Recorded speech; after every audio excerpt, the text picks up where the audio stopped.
王族特務0番隊黒目よ一文字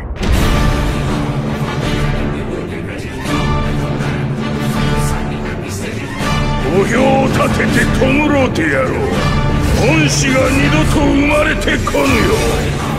天体殺戮あと1000に戻って完成してこい。この世界のあらゆる黒は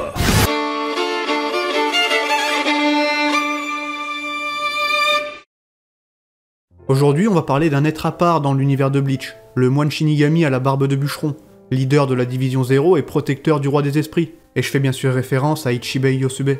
Ce personnage apparu dans l'arc final est un pilier du monde de Bleach, et possède des pouvoirs défiant la logique. Son existence même est fascinante, puisqu'il est présent depuis des temps immémoriaux, en plus d'être celui qui a nommé toute chose présente à Soul Society. Mais avant de se plonger dans l'histoire de ce personnage, je vous remercie comme toujours pour votre soutien à la chaîne. On sent que la tension monte avec le retour imminent de l'animé, et ça fait plaisir de voir la hype que tout ça génère. En tout cas, oubliez pas de claquer vos bankai sur le bouton like et de vous abonner si vous voulez partager au max la passion de Bleach, et maintenant que tout est dit, parlons d'Ichibei. La Division 0. Probablement un des éléments les plus ratés dans l'histoire de Bleach. Cette faction est tristement célèbre pour s'être faite allumer off-screen par la garde de Yua. En tant qu'un des éléments les plus attendus du manga, on peut dire que ce groupe est loin d'avoir marqué les esprits de la bonne manière, malgré le teasing proposé par l'auteur. Mais cette fois, on est là pour se concentrer sur Ichibei, puisque c'est celui qui a été le plus mis en avant. Si vous voulez mon avis général sur la Division 0, j'ai déjà fait une vidéo dessus qui parle en détail de leur traitement lors de l'arc final, et je vous invite à aller la voir. Bref, Ichibei, aussi connu sous le nom de Manako Osho, ou moine qui décerne le vrai nom, est vraiment un Shinigami atypique. C'est lui le plus ancien, et figurez-vous qu'il était déjà là à l'époque où les mondes de Bleach ne faisaient qu'un. Soul Society existait même pas, les concepts de vie et de mort non plus, et seuls quelques êtres dotés de pouvoirs spéciaux avaient vu le jour. C'est durant cette époque lointaine qu'est né aussi le roi des esprits, qui donnera à Ichibei son titre de Manako Osho. C'est donc un Shinigami ayant traversé les âges et qui sait tout sur la création des mondes tels qu'on les connaît, et aussi sur le péché originel des Shinigami qui ont scellé le roi des esprits, mais on reviendra plus tard sur ses motivations. Rappelez-vous, ce sont les ancêtres des familles nobles de Soul Society qui se sont servis des pouvoirs du roi des esprits pour séparer le monde en plusieurs parties. Et Ichibei a assisté à tout ça, faisant office de rapporteur dans les romans, en expliquant aux autres membres de la Division 0 la création des mondes, et comment le roi des esprits s'est retrouvé scellé, dépourvu de la plupart de ses membres et organes. Celui-ci ne peut que transmettre sa volonté à travers Ichibei et ses acolytes, et ils sont les seuls à pouvoir accéder au Ryoku, une zone située au-dessus du Seireitei et qui abrite son corps mutilé et scellé. En effet, les membres de la Division 0 possèdent l'Oken, ce fameux artefact qu'Aizen voulait créer de lui-même pour envahir le palais du roi. Enfin bon, c'est pas réellement un artefact, mais plutôt les os des membres de la Division 0, altérés par le pouvoir du roi des esprits. D'ailleurs, pour ceux qui se posent la question, selon moi, même en parvenant à créer l'Oken, Aizen n'aurait jamais réussi son plan, simplement parce qu'il aurait pas pu se débarrasser d'Ichibei. Enfin bref, pour faire partie de la Division 0, vous savez qu'il faut avoir apporté quelque chose ayant contribué à l'essor de Soul Society en général. Bon, pour Ichibei c'est un peu particulier car c'est le membre original, donc le gars a plus ou moins le contrôle sur tout. C'est simple, il a nommé tout ce qui existe à Soul Society. Le nom des Zanpakuto, ça vient de lui, pareil pour le Bankai ou les noms des Kido. Bien évidemment, il connaît le nom de tous les Zanpakuto qui existent, et il sait si un Shinigami cache ses pouvoirs ou n'a pas encore accès à tout son potentiel. Par exemple, il savait que le Zabimaru de Renji ne lui avait pas révélé son nom complet, jugeant que celui-ci n'était pas encore assez puissant et déterminé. Pour résumer, c'est un peu un dieu Shinigami qui a traversé les époques, même si son design de base est assez déroutant. J'ai clairement eu la même réaction qu'Ichigo quand je l'ai vu, et en même temps le gars ressemble à un gros beauf qui parle fort, ça me fume, mais quand il s'y met, il fait flipper par contre. En plus de sa grosse tête et de sa grosse barbe, il arbore aussi ce qu'on appelle dans la religion bouddhiste un onenju, une sorte de rosaire porté par les moines qui sert à plusieurs trucs et qui lui correspond très bien. Quoi qu'il en soit, la première apparition d'Ichibei survient après la mort de Yamaji, alors que la Division 0 vient prendre les choses en main. Ils vont faire subir un entraînement spécial à Renji, Byakuya, Rukia et Ichigo, mais ça c'est pas trop montré, ce qui est un peu dommage tout de même. Chaque étape de l'entraînement en Ryoku peut être considérée comme une version royale d'un entraînement classique, mais pour pouvoir le suivre il faut vraiment être chaud.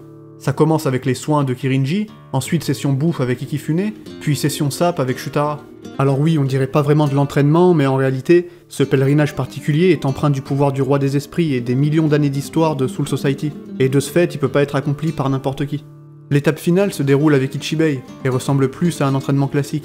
On peut voir Rukia et Renji s'entraîner dans un espace où la densité de particules spirituelles est très forte, ce qu'on peut voir comme un truc similaire à la salle de gravité de Vegeta dans Dragon Ball.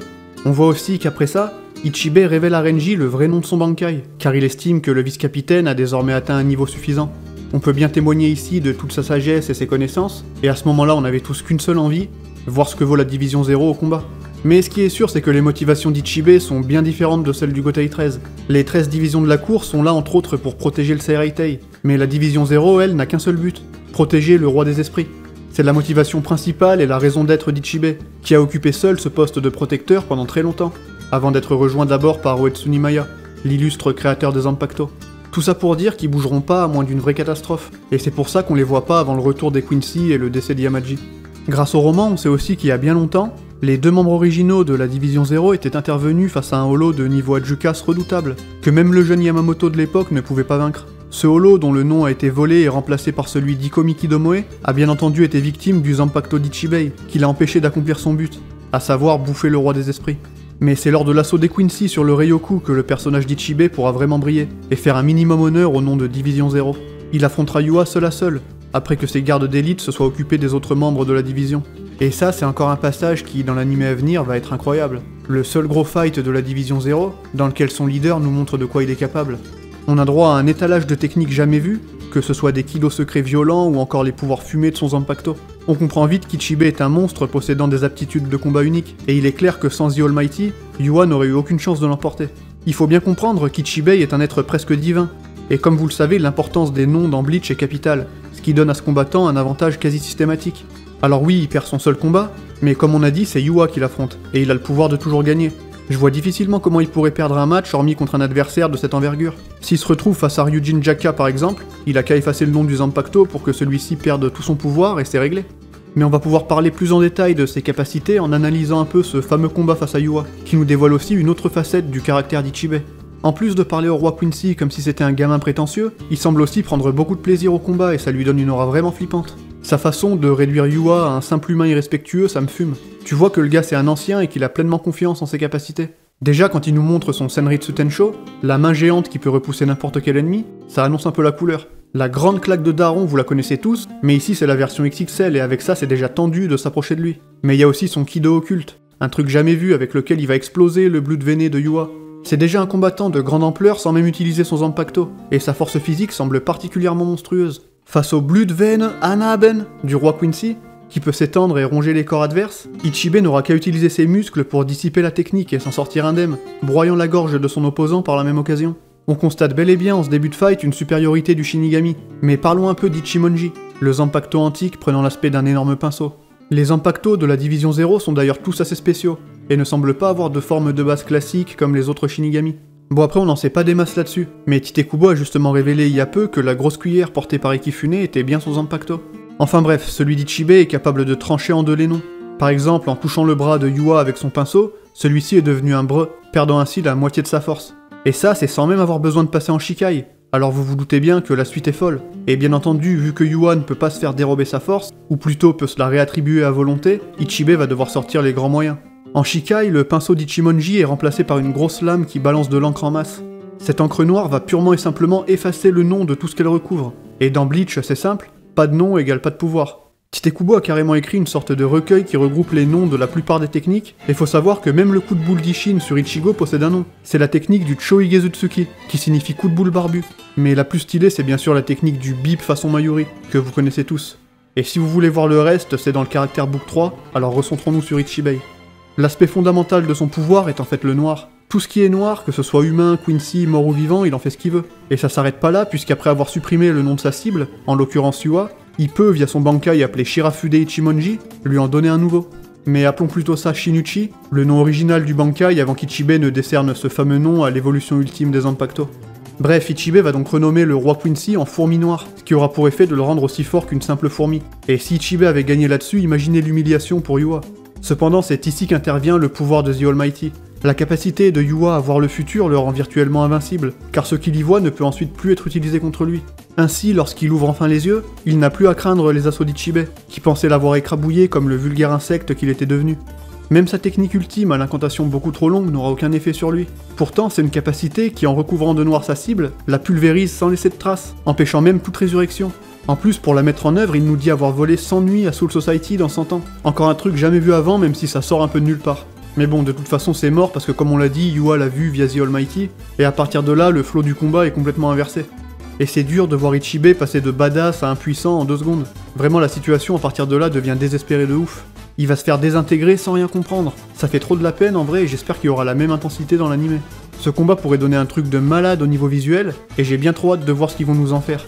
Mais c'est malheureusement la dernière grosse implication d'Ichibei dans l'histoire, qui ensuite devra compter sur Ichigo pour gérer le Quincy originel.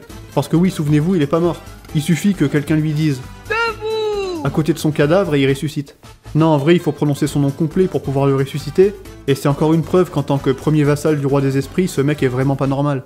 En plus, une fois sur pied, il peut aussi ressusciter les autres membres de la Division 0. Donc au final, nos problèmes, mais bon, ça change rien au fait que leur prestation globale est difficilement excusable, et pleine d'actes manqués, comme le chantait bien sûr Matt Pokora. Et avec ça, je pense qu'on a fait le tour du personnage d'Ichibei, qui sur pas mal d'aspects pourrait être comparé à Urahara. Contrairement à des personnages comme Aizen et Yua qui souhaitent renverser l'ordre établi, ceux-ci semblent préférer suivre l'évolution des choses sans tenter d'interférer. J'avais déjà parlé dans ma vidéo sur Aizen de tout ce délire de surhomme et de dernier homme. Vous savez, ces concepts établis par le philosophe Nietzsche, et Ichibei rentre certainement dans la catégorie du dernier homme. Les surhommes comme Aizen souhaitent en quelque sorte faire acte de leur puissance pour devenir des créateurs, des franchisseurs qui apporteront un monde nouveau, là où la notion de dernier homme désigne plutôt l'homme classique, soumis à des forces supérieures et n'ayant pas la volonté de changer le cours du monde. Et selon votre point de vue, l'un vaudra mieux que l'autre. C'est un clivage encore présent de nos jours, et à travers ça, Kubo souhaite peut-être nous dire que sa vision à lui est celle du dernier homme, ou de l'humanité au sens large, ce qui ferait sens avec les thèmes mis en avant dans le manga, notamment via les personnages principaux et surtout Ichigo, un personnage qui malgré ses pouvoirs et origines multiples s'illustre en réalité à travers un caractère profondément humain. Mais bien entendu, la philo du dimanche c'est pas mon domaine de prédilection, donc n'hésitez pas à apporter des précisions ou à débunker ce que je raconte si jamais je dis de la merde. Et comme toujours, en tout cas, je vous remercie infiniment d'avoir suivi cette vidéo, et si elle vous a plu, n'oubliez pas de la bombarder de likes. Bien entendu, vous pouvez aussi me donner vos avis sur le personnage en commentaire, et en attendant la suite, moi c'est là-dessus que je vous dis vive Bleach, et à la prochaine tout simplement.